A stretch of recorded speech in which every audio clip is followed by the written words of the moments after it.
Hello दोस्तों, welcome to all for my classes Dakshina classes. आज हम बात करेंगे इंटरव्यू मेथड के बारे में। ये आपका बीएड सेकेंड ईयर का नेक्स्ट टॉपिक फर्स्ट ईयर में भी हो सकता है और सेकेंड ईयर में भी हो सकता है आपका।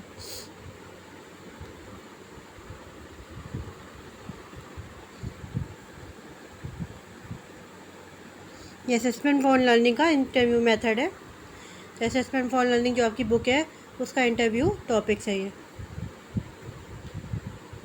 साक्षात्कार का अंग्रेजी रूपांतर इंटरव्यू है। अंग्रेजी के हिंदी में हम इसे कहेंगे साक्षात्कार और इंग्लिश में हम इसे कहेंगे इंटरव्यू। अंग्रेजी के दो शब्दों से मिलकर ये बना है इंटर प्लस व्यू। इंटर का मतलब होता है आंतरिक, व्यू का अर्थ इंटर का मतलब होता है आंतरिक और व्यू का मतलब होता है अवलोकन। मतलब आंतरिक भावों को जानना, सामने वाले के अंदर क्या चल रहा है, सामने वाले के मन में क्या चल रहा है, क्या विचार है, उनको जानने के लिए इस विधि का यूज़ किया जाता है, इस मेथड का यूज़ किया जाता है। तो इंटरव्यू क्या होगा? इंटरव्यू का मतलब होगा आंतरिक भावों को जानना या फिर अवलोकन करना। ठीक है, इसलिए साक्षात्कार का शाब्दिक अर्थ है आंतरिक अवलोकन करना या फिर आंतरिक भावों को जानना, आंतरिक विचारों को जानना। किसी बच्चे को कक्षा में प्रवेश लेने या नौकरी के लिए चयन करने के लिए प्रायः साक्षात्कार तकनीक का ही सहारा लिया जाता है। एंट्रेंस टेस्ट जो लिए जाते हैं बच्चों के, और जो जो गवर्नमेंट जॉब के लिए जाते हैं, तो कुछ जॉब में इंटरव्यू होता है। इंटरव्यू व्यक्ति की पर्सनैलिटी कैसी है, उसका व्यवहार कैसा है, उसकी फीलिंग्स कैसी है, इन सब बातों को जानने के लिए रखा जाता है। साक्षात्कार में जिस विद्यार्थी के व्यवहार या व्यक्तिगत गुणों की जानकारी इकट्ठी करनी होती है उसे अपने आमने सामने बिठाकर उसे प्रश्न पूछे जाते हैं। जब इंटरव्यू होता है तो दो व्यक्ति होते हैं, एक तो इंटरव्यू लेने वाला और एक इंटरव्यू देने वाला। तो स्टूडेंट्स हो सकता है या दूसरा व्यक्ति होता है, और एक होता है साक्षात्कार लेने वाला।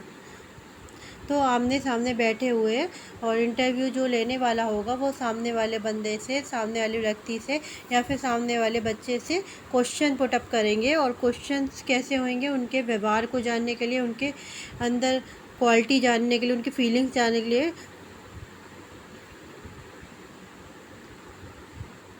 सपोज़ कर लीजिए हम किसी सोशल टॉपिक्स पे बात कर सकते हैं किसी बच्चे पे से, तो किसी सामाजिक विचार के बारे में उस व्यक्ति के मन में क्या चल रहा है, वो क्या भावनाएं हैं, क्या उसकी खुद की थिंकिंग है, सब जानने के लिए इंटरव्यू का सहारा लिया जाता है, दूसरे के व्यक्ति के आंतरिक भावों या आंतरिक विचारों को जानने के लिए।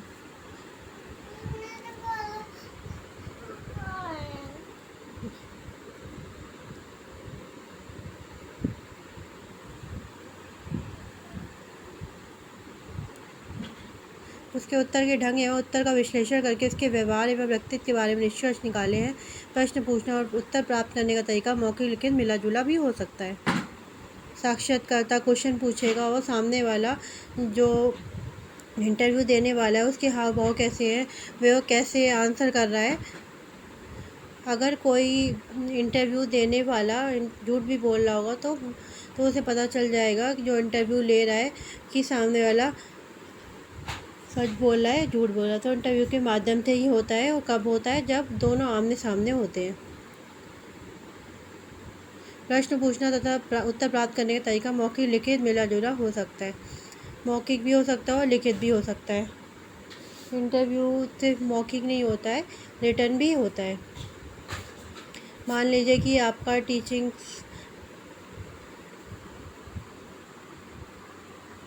टीचिंग में इंटरव्यू होता है, तो उसमें मौखिक भी पूछे जाते हैं और लिखित भी।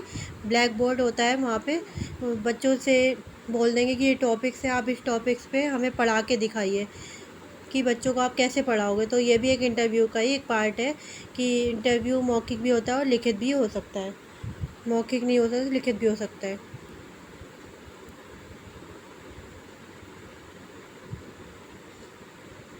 तो ये इंटरव्यू का इंट्रो था। अब हम पढ़ेंगे डेफिनेशन। चैम्पलिन के अनुसार साक्षात्कार अब आमने सामने होने वाले वे वार्तालाप है जिसका उद्देश्य तथ्यपूर्ण सूचना प्राप्त करना है।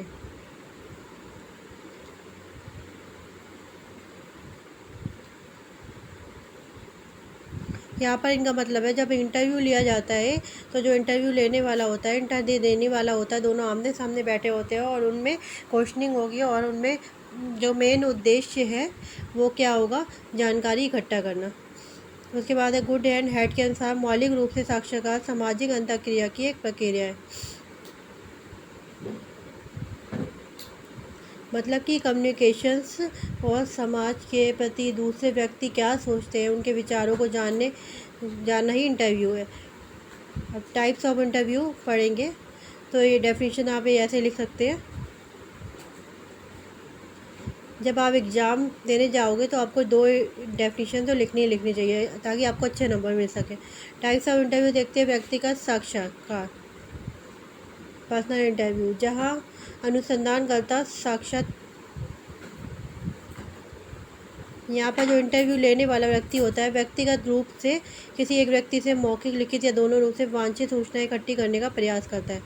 हमने इंट्रो में देखा था कि जो इंटरव्यू है सिर्फ मौखिक नहीं होता, लिखित भी हो सकता है, दोनों रूपों में हो सकता है। साक्षात्कारकर्ता एक विशेष समय पर एक ही व्यक्ति से प्रश्न करता है। व्यक्तिगत साक्षात्कार एक व्यक्ति को दूसरे व्यक्ति के साथ मिलाता है। ये डेफिनेशन किसने दी थी? शिन पाओ यांग ने दी थी। शिन पाओ यांग ने दी थी, चाइनीज़ नाम है शिंग पाओ यांग ने। तो क्या होगा कि फर्स्ट में व्यक्तिगत साक्षात्कार क्या होगा, व्यक्तिगत, यहाँ पर व्यक्तिगत है तो एक ही होगा, एक ही व्यक्ति से यहाँ पे इंटरव्यू लिया जाएगा, एक ही व्यक्ति का इंटरव्यू लिया जाएगा यहाँ पे। और क्या होगा कि आमने सामने बैठा के इंटरव्यू लेने वाला है और इंटरव्यू देने वाला है, मौखिक या लिखित दोनों रूपों में, दोनों मेथड को अपनाया जाएगा क्वेश्चन पूछने के लिए। ठीक है, नेक्स्ट है हमारा सामूहिक साक्षात्कार। इस प्रकार के साक्षात्कार में एक ही समय अनेक साक्षात्कारदाताओं का साक्षात्कार लिया जाता है।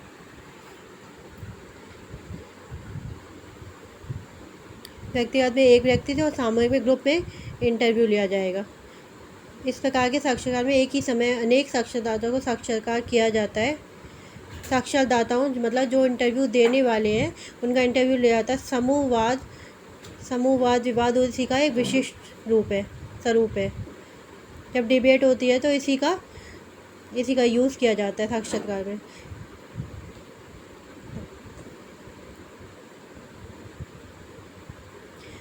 और इस विधि में क्या होता है कि एक ही समय में कम खर्च में अधिक संख्या में व्यक्तियों का साक्षात्कार संभव हो जाता है। अगर एक बंदे का इंटरव्यू ले, टॉपिक सेम है तो उससे क्या होगा, टाइम भी ज़्यादा लगेगा। हाँ, क्योंकि हम अलग अलग व्यक्ति को टाइम दे रहे हैं। अगर एक ही टॉपिक पर अगर ग्रुप में डिस्कशन कर सकते हैं, ग्रुप में इंटरव्यू ले सकते हैं तो इससे टाइम भी बचेगा और जो हमारी मेहनत है वो भी कम लगेगी। तो सामूहिक साक्षात्कार में क्या होगा, ग्रुप में इंटरव्यू लिया जाता है। औपचारिक साक्षात्कार में क्या होता है, फॉर्मल इंटरव्यू क्या होगा। फॉर्मल इंटरव्यू क्या होता है कि जो क्वेश्चन पूछे जाने होते हैं वो पहले से ही लिखे होते हैं और कुछ नियम कानून होते हैं कि इस तरह से क्वेश्चन पूछने हैं या फिर ये क्वेश्चन पूछना है, फिर ये क्वेश्चन पूछना है, तो सिस्टमैटिक तरीके से होता है। इसको क्या कहेंगे, औपचारिक साक्षात्कार। इसमें संचयी साक्षात्कार भी कहते हैं। प्रश्न और प्रश्नों की संख्या, प्रश्न तथा प्रश्नों की संख्या पूर्व निर्धारित होती है। पहले से ही ये होता है कि मुझे ये क्वेश्चन पूछना है और यहाँ पे क्या होगा, जो इंटरव्यू देने वाला होता है उसको भी बता दिया जाता है कि आपसे इसी तरीके से क्वेश्चन पूछे जाएंगे और आपको ये आंसर देने हैं।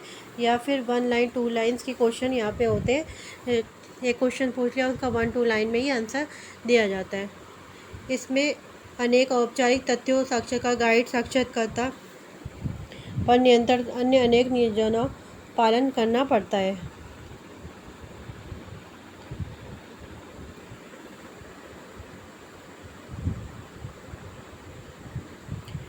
मतलब यहाँ पर क्या होता है कि पहले से ही सिस्टमेटिक तरीके से सब कुछ फिक्स होता है, नियम कानूनों का उपयोग करके इसका प्रयोग किया जाता है।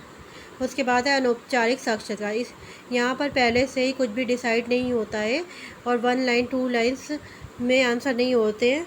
व्यूज़ दे सकते हैं अपने यहाँ पे अपने उसके खुद के व्यूज़ क्या हैं। इस प्रकार के साक्षात्कार में प्रश्नों की प्रकृति व संख्या के संबंध में साक्षात्कार पर कोई विशेष नियंत्रण नहीं होता।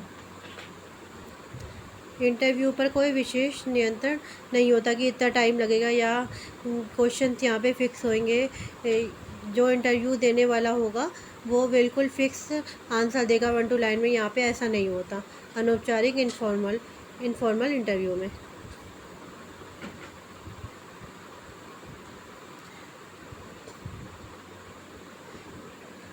प्रश्नों को पूछने के बारे में साक्षात्कारकर्ता पूर्ण रूप से स्वतंत्र होता है। जो इंटरव्यू लेने वाला होता है वो पूर्ण रूप से स्वतंत्र होता है। इसमें किसी अनुसूचित की मदद नहीं ली जाती।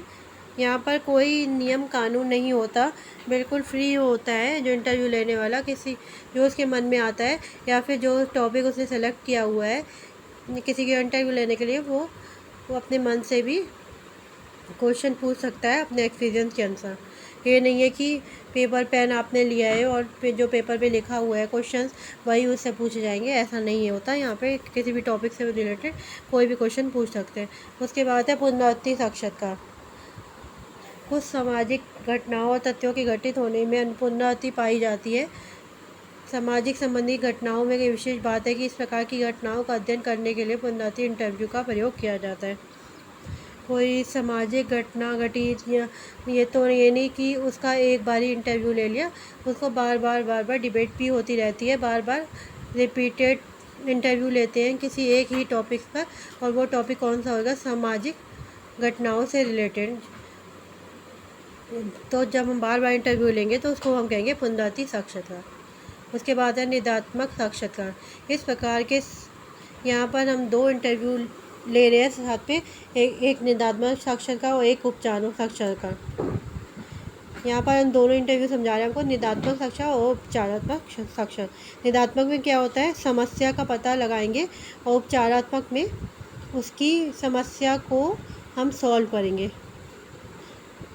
निदात्मक में हम समस्या का पता लगाएंगे, उपचारात्मक में सॉल्व करेंगे समस्या को। ये किस तरीके से होता है। इस प्रकार के साक्षात्कार के माध्यम से साक्षात्कारकर्ता बालक या किसी व्यक्ति की समस्या के विषय में आवश्यक जानकारी प्राप्त करने का प्रयास करता है।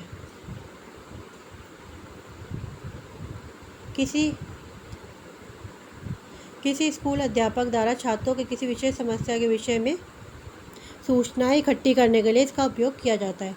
विषय में सूचनाएं इकट्ठी करने के लिए इसका उपयोग किया जाता है। जिस भी समस्या को से भी बच्चे को समस्या होगी, उससे समस्या रिलेटेड बच्चे से कुछ क्वेश्चन पूछे जाएंगे। अगर कोई टॉपिक होएगा, कोई सामाजिक घटना हो सकती है, तो उससे रिलेटेड कुछ क्वेश्चन पूछे जाएंगे उससे। या फिर सपोज़ कर लीजिए कोई बच्चा है और वो कुछ खास इंटरेस्ट नहीं ले रहा है पढ़ाई में, रीज़न कुछ भी हो सकता है, और उससे टीचर्स या प्रिंसिपल क्वेश्चन करेंगे। वो भी एक इंटरव्यू है। उसके आंतरिक भावों को जानने का प्रयास किया जाएगा कि बच्चा इंटरेस्ट क्यों नहीं ले रहा। तो यहाँ पर उसका इंटरव्यू लिया जाएगा और उसकी समस्याओं को देखा जाएगा, उसको प्रॉब्लम कहाँ पे है। उसके बाद है उपचारात्मक साक्षात्कार।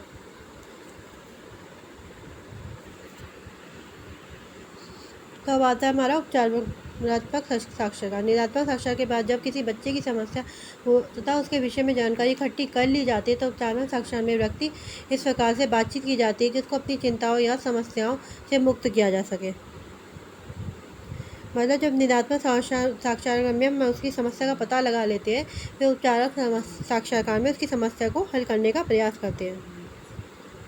किसी बच्चे से इंटरव्यू लिया प्रिंसिपल ने या टीचर्स ने, और हमें समस्या का पता चल गया, उसके बाद हम उस समस्या को हल करने की कोशिश करेंगे। अगर किसी टीचर्स का ही पढ़ाया हुआ समझ में नहीं आ रहा है, तो हो सकता है कि टीचर्स को ही बदल दें, या टीचर्स के पढ़ाने के तरीक़ों को हम बदल सकते हैं। तुम बोल देंगे टीचर्स को कि आपके पढ़ाए हुए मेथड से बच्चे को समझ में नहीं आ रहा है, तो आप मेथड्स को थोड़ा चेंजेस करिए। ये होगा आपका उपचारात्मक साक्षात्कार। निदात्मक साक्षात्कार के बाद जब किसी बच्चे की समस्या तथा उसके विषयों में जानकारियों में इकट्ठी कर ली जाती है, तो उपचारात्मक साक्षात्कार में व्यक्ति में से इस प्रकार से बातचीत किया, उसको अपनी चिंताओं और समस्याओं से मुक्त किया जा सके। ठीक है, तो यह था आपका उपचारात्मक साक्षात्कार। इसके बाद करेंगे हम साक्षात्कार तकनीक का प्रयोग कैसे किया जाता है। तो ये टाइप्स आपके थे। अगर आपकी बुक में और भी टाइप्स हो तो आप अपना लॉन्ग क्वेश्चन के लिए आप लिख सकते हैं एग्ज़ाम में। इस क्वेश्चन में ऐड करके आप लॉन्ग क्वेश्चन में और पेज फिल करने के लिए आप लिख सकते हैं। अब हम बात करेंगे इंटरव्यू कैसे लिया जाता है। इसके 3 चरण होते हैं। इंटरव्यू लेने से पहले की तैयारी। जब इंटरव्यू लिया जाता है किसी बच्चे का या किसी व्यक्ति का, तो उससे पहले कौन कौन सी तैयारी करी जाती है एक इंटरव्यू लेने वाले व्यक्ति के माध्यम से, या उसकी कौन कौन सी तैयारी हो सकती है, ये देखते हैं। Preparations before the interview. Interview लेने वाले स्थान पर ज़्यादा शोर ना हो, अधिक गर्मी सर्दी ना हो। इंटरव्यू देने वाला व्यक्ति अपने आप को रिलैक्स फील कर सके, ऐसे प्रयत्न यहाँ पे करने चाहिए। तो यहाँ पे पहले तैयारी की जाती है, ऐसी जगह देखी जाती है कि जिस भी व्यक्ति का हम इंटरव्यू ले रहे हैं वहाँ पर ना तो ज़्यादा गर्मी हो ना ज़्यादा सर्दी हो। अगर गर्मी ज़्यादा होगी तो वो कैसे इंटरव्यू देगा, बेचारा गर्मी से ही बेहाल हो जाएगा। तो हमें जगह भी देखनी होती है और ज़्यादा शोर शराबा ना हो, ये भी देखना होता है। उसके बाद है प्रश्न किस प्रकार पूछे जाने चाहिए, ये इंटरव्यू के उद्देश्य पर निर्भर करता है। तो इसके बारे में थोड़ा बहुत विचार कर लेना चाहिए। जो इंटरव्यू लेने वाला व्यक्ति होता है उसको इन बातों का ध्यान रखना चाहिए कि हमें किस प्रकार से क्वेश्चन पूछने हैं सामने वाले से। आवश्यकता हो तो tape recorder, film, checklist, stenography, अन्य साधनों की सहायता लेने का प्रबंध कर लेना चाहिए। आवश्यकता हो तो tape recorder, film, checklist, stenography आदि साधनों की सहायता लेने का प्रबंध कर लेना चाहिए। हो सकता है कि जिसका हम इंटरव्यू ले रहे हैं कुछ बातें उनके रिकॉर्ड करें। जैसे होता है ना कि पुलिस स्टेशन में किसी क्रिमिनल से या किसी भी व्यक्ति से पूछताछ की जाती है, तो वो एक इंटरव्यू है। तो पूछताछ करना, उनके आंतरिक भावों को जानना, उनके आंतरिक विचारों को जानना, तो टेप रिकॉर्डर का हम वहाँ पर प्रयोग किया जाता है। कहीं वो अपने बयान पे मुकर ना जाए तो हम टेप रिकॉर्डर का प्रयोग करते हैं वहाँ पे। इस तरीके से कुछ साधन चाहिए होते हैं। उसके बाद है कि जब इंटरव्यू लिया जाता है उस टाइम पे क्या स्थिति होनी चाहिए, किन किन बातों का ध्यान रखना चाहिए। बच्चे का विश्वास ग्रहण कर उचित प्रश्नों की सहायता से सूचना इकट्ठी करने का प्रयास करना चाहिए। यहाँ पर हमें बच्चे का विश्वास जीतकर जो इंटरव्यू लेना चाह रहे हैं या जो आंसर तथ्य हम इकट्ठा करना चाह रहे हैं, जो बात हम उस सामने वाले बच्चे से निकलवाना चाहते हैं, तो पहले तो हमें उसका विश्वास जीतना होएगा। फिर उसके बाद जो प्रश्न हम पूछना चाहते हैं उसकी सहायता से जो सूचना हमें लेनी है बच्चे से, उनको इकट्ठा करना, या उनको रिकॉर्ड कर सकते हैं या फिर उनको हम लिख सकते हैं। उसके बाद है बच्चे के बारे में जानना और उसको सहायता पहुंचाना ही उद्देश्य है, इसलिए आलोचनात्मक दृष्टिकोण नहीं अपनाया जाना चाहिए।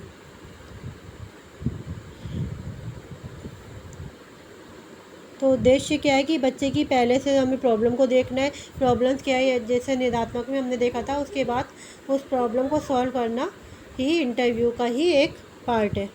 या फिर हम कह सकते हैं कि हमारा उद्देश्य इंटरव्यू के माध्यम से किसी बच्चे की समस्या का पता करना और उस समस्या को रिमूव करना। उसके बाद है आवश्यक बातों को रिकॉर्ड करने का प्रयास करना चाहिए। कुछ बातें होती हैं जो रिकॉर्ड कर लेनी चाहिए ताकि बच्चे या फिर मुकरे ना, या फिर जैसे हमने एग्जांपल लिया था कि पुलिस वाले रिकॉर्ड कर लेते हैं कि क्रिमिनल्स कोई अपने बयान से ना मुकरे। इस तरीके से कुछ बातें ध्यान में रखनी चाहिए कि रिकॉर्ड कर ले सामने वाले व्यक्ति के बयान को। उसके बाद है बच्चों को अपने आप को अवेयर करने का पूरा मौका दिया जाना चाहिए। ये नहीं कि हमने क्वेश्चन पूछे और हम उस पर दबाव दे रहे हैं कि जल्दी से आंसर दो, तो ये नहीं करना है। बच्चे को अपने विचारों को प्रकट भी तो करना है, वो क्या सोच रहा है। हम बोल तो रहे हैं कि हमें आंतरिक भावों को, आंतरिक विचारों को सामने लेकर आना है, तो आंतरिक विचारों को सामने लेकर आएंगे तो सामने वाले व्यक्ति को थोड़ा रिलैक्स फील करा लें और उसको थोड़ा सा अपने आप में व्यक्त करने का भी मौका देना चाहिए। नेक्स्ट है हमारा साक्षात्कार के परिणाम निकालना। इंटरव्यू के समय नोट की हुई बातों का मूल्यांकन का उचित निष्कर्ष निकालने का प्रयत्न किया जाना चाहिए।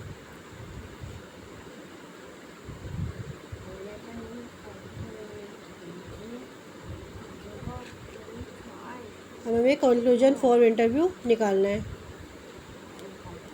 इंटरव्यू के समय जो हमने नोट करी होती है बातें, उनका मूल्यांकन किया जाना चाहिए और फिर उसका उचित निष्कर्ष निकालने का प्रयत्न किया जाना चाहिए। बच्चे को इसके लिए इंटरव्यू के परिणामों आवश्यक निर्देशन और परामर्श देने की व्यवस्था की जानी। हमने बच्चे का इंटरव्यू लिया, उसकी प्रॉब्लम को समझा, उसको सॉल्व किया और उसी के अकॉर्डिंग हमने कुछ बातें बच्चों को बतानी चाहिए कि आप भी इन चीज़ों को फॉलो करें, ना कि आपकी प्रॉब्लम्स है उसको, ताकि हम आपकी जो प्रॉब्लम है उसको सॉल्व कर सकें और आपकी तरफ से भी उन उसका समाधान निकल सके, उन समस्या का समाधान निकल सके। नेक्स्ट है हमारा साक्षात्कार की विशेषता। कैरेक्टरिस्टिक्स क्या होते हैं इंटरव्यू के? व्यक्तिगत संबंधी विशेषताएं। इंटरव्यू लेने वाला व्यक्ति शारीरिक और मानसिक रूप से स्वस्थ होना चाहिए। जो व्यक्ति इंटरव्यू ले रहा है वो मानसिक और शारीरिक रूप से स्वस्थ होना चाहिए, तभी तो सामने वाले का इंटरव्यू लेगा। और सामाजिक रूप से समायोजित व्यक्तित्व वाला होना चाहिए। धैर्यवान, स्पष्टवादी, शांतचित्त हो तो इंटरव्यू में अच्छी भूमिका निभा सकता है। ये नहीं कि जल्दी से एग्रेसिव हो जाए, सामने वाला आंसर नहीं दे रहा है या फिर उसको लगे कि वो झूठ बोल रहा है तो वो उस पर गुस्सा हो जाए। इस तरीके का साक्षात्कारकर्ता नहीं होना चाहिए। इंटरव्यू लेने वाला ऐसा नहीं होना चाहिए, थोड़ा सहज और धैर्यवान होना चाहिए। उसके बाद है साक्षात्कार लेने के तरीके का ज्ञान। Proper knowledge of the interview teach. Knowledge होनी चाहिए, इंटरव्यू जो ले रहा है उसको पूरी नॉलेज होनी चाहिए। इस व्यक्ति को इंटरव्यू लेने से संबंधित आवश्यक तकनीकी जानकारी होनी चाहिए। इंटरव्यू लेने से पहले क्या तैयारी की जाती है?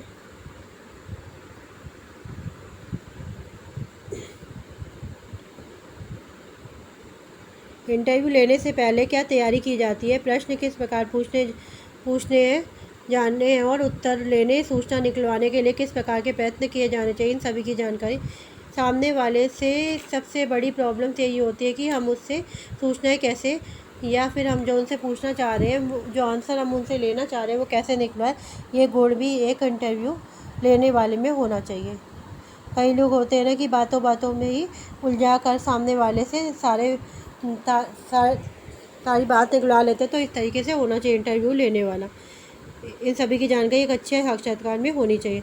इंटरव्यू लेने वाले को मनोविज्ञान विषय का ज्ञान भी होना चाहिए। वो देख सके कि सामने वाले व्यक्ति के या फिर सामने वाले बच्चे के मन में क्या चल रहा है। साइकोलॉजी के भी बारे में थोड़ा सा पता होना चाहिए, ताकि वे इंटरव्यू के लिए जाने वाले व्यक्ति के मनोभावों और व्यवहारों का भी अवलोकन कर उचित राय बना सके। क्योंकि लास्ट में क्या होता है कि निष्कर्ष भी निकालना होता है, कंक्लूजन भी निकालना होता है, एक रिजल्ट भी पहुँचना होता है कि जिस बच्चे का हम इंटरव्यू ले रहे हैं तो उसके हाव कैसे थे, उसका व्यवहार कैसा था, क्वेश्चन के आंसर देने का तरीका कैसा था। तो सारे चीज़ें रिकॉर्ड की जाती हैं, सारी चीज़ों को देखा जाता है और एक इंटरव्यू लेने वाले व्यक्ति के अंदर ये सारी चीज़ें होनी चाहिए, खूबी होनी चाहिए। उसके बाद है इंटरव्यू 2 या 2 से अधिक लोगों के बीच पारस्परिक वार्तालाप की प्रक्रिया है। या इंटरव्यू में एक व्यक्ति भी हो सकता है, ग्रुप में भी हो सकता है। इंटरव्यू में आमने सामने और पारस्परिक संबंधों की स्थापना भी होती है। यहाँ पर इंटरव्यू लेने वाला और इंटरव्यू देने वाला सामने होंगे और आमने सामने होंगे, क्वेश्चन करेंगे। तो इसमें क्या होगा, फर्स्ट टाइम अगर वो मिल रहे हैं तो वो रिलेशनशिप उनका अच्छा होना चाहिए, बात करने का तरीका और आंसर देने का तरीका भी थोड़ा अच्छा होना चाहिए। इस प्रक्रिया के दौरान सामाजिक समस्या का अध्ययन करने के लिए तथ्यों को इकट्ठा किया जाता है और समस्या का समाधान किया जाता है। जब ग्रुप इंटरव्यू लिया जाता है तो बहुत सारी चीज़ों का ध्यान में रखना चाहिए। उसके बाद साक्षात्कार विधि के गुण, merits of interview methods. Interview विधि का सबसे बड़ा लाभ यह है कि इसमें पूछे जाने वाले लगभग सभी प्रश्न के उत्तर प्राप्त किए जा सकते हैं। जो क्वेश्चंस होते हैं, प्रश्नों के उत्तर प्राप्त किए जा सकते हैं। लगभग सभी क्वेश्चंस के आंसर हम प्राप्त कर सकते हैं, उनको हम कलेक्ट कर सकते हैं। ये होती है उसकी फर्स्ट मेरिट। तो उसके बाद है कुछ प्रश्नों के उत्तर मौखिक ना देकर लिखित में भी प्राप्त किए जा सकते हैं, जो इंटरव्यू देने वाले को संकोच या शर्म महसूस कराते हैं। यहाँ पर भी ये भी रीज़न हो सकता है कि सामने वाला किसी भी कारण से उससे कुछ ऐसे क्वेश्चन पूछ ले कि वो मौखिक ना देकर लिखित दे सके।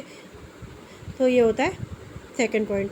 इंटरव्यू संख्या को घटाया बढ़ाया जा सकता है। अगर टाइम ऐसा हो रहा है कि टाइम बहुत ज़्यादा हो गया, क्वेश्चन पूछते पूछते इंटरव्यू लेते लेते, तो कम या ज़्यादा किया जा सकता है, या फिर इमरजेंसी के टाइम भी इंटरव्यू को कम ज़्यादा किया जा सकता है। क्वेश्चन जो पूछे जाते हैं उनकी संख्या को कम या ज़्यादा किया जा सकता है। इसके बाद इंटरव्यू विधि का प्रयोग में लाना बहुत सरल है। इंटरव्यू साक्षात्कार की प्रक्रिया लचीली होती है। किसी महत्वपूर्ण बात को ध्यान में रखकर आगे बढ़ाया जा सकता है। इस प्रकार व्यक्तित्व के किसी विशेष पक्ष के बारे में जानकारी प्राप्त की जा सकती है।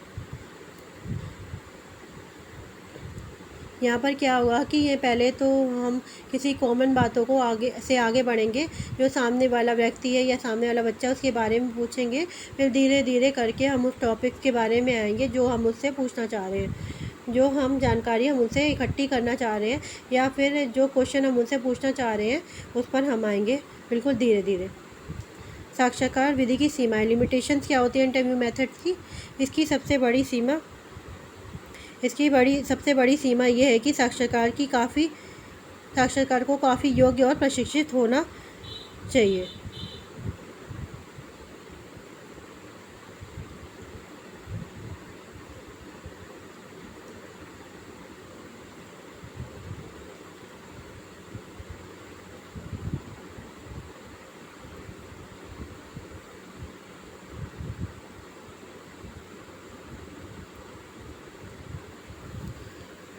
तो इसमें सबसे बड़ी सीमा क्या होती है कि साक्षात्कारकर्ता को काफ़ी योग्य और प्रशिक्षित होना चाहिए।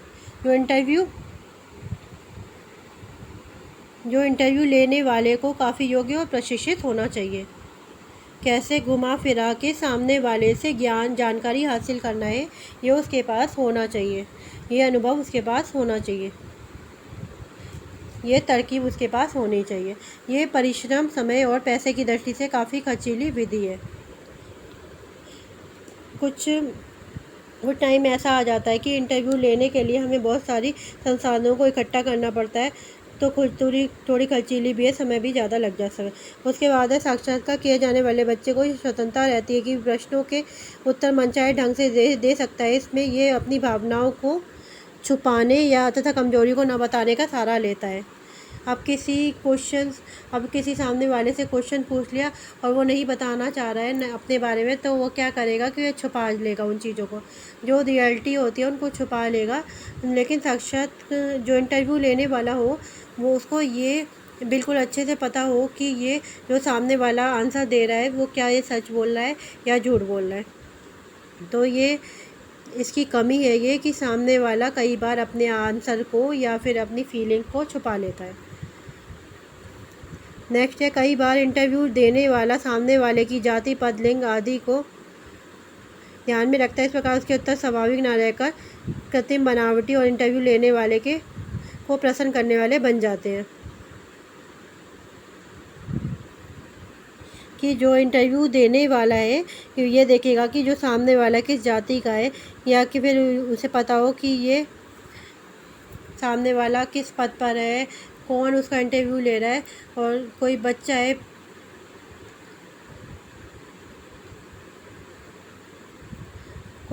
तो ये देखेगा कि कोई प्रिंसिपल इंटरव्यू ले रहा है, तो वो ये देखेगा कि तो उसके आंसर जो होंगे उसके स्वाभाविक ना होकर थोड़े बनावटी हो जाएंगे, सामने वाले को प्रश्न करने के लिए।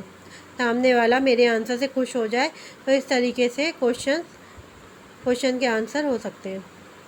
नेक्स्ट है कंक्लूजन, निष्कर्ष। इंटरव्यू से संबंधित उचित एवं आवश्यक प्रश्नों की इंटरव्यू लेने से पहले कर ली जाती है।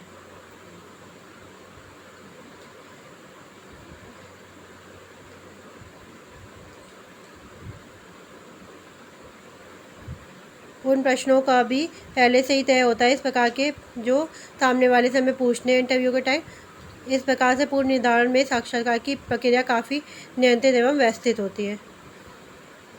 1 या 2 वर्ड के आंसर भी हो सकते हैं। इस प्रकार से पूर्व निर्धारण से साक्षात्कार की प्रक्रिया काफ़ी नियंत्रित एवं व्यवस्थित होती है। उसको नियम कानूनों का पालन करना होता है, समय देखना पड़ता है कि इस टाइम से ज़्यादा ना हो जाए कि मुझे सामने वाले को आधा घंटा मिला है और बस हम आधा घंटा इंटरव्यू लेना है, तो वो सोच समझकर अपने क्वेश्चन को कम या ज़्यादा करके सामने वाले का इंटरव्यू ले सकता है। तो आज के लिए तो बस इतना ही। आई होप आपको इंटरव्यू मेथड अच्छे से समझ में आ गया होगा। असेसमेंट फॉर लर्निंग का नेक्स्ट टॉपिक हम करेंगे आपके सिलेबस के अकॉर्डिंग, जो नेक्स्ट टॉपिक होगा।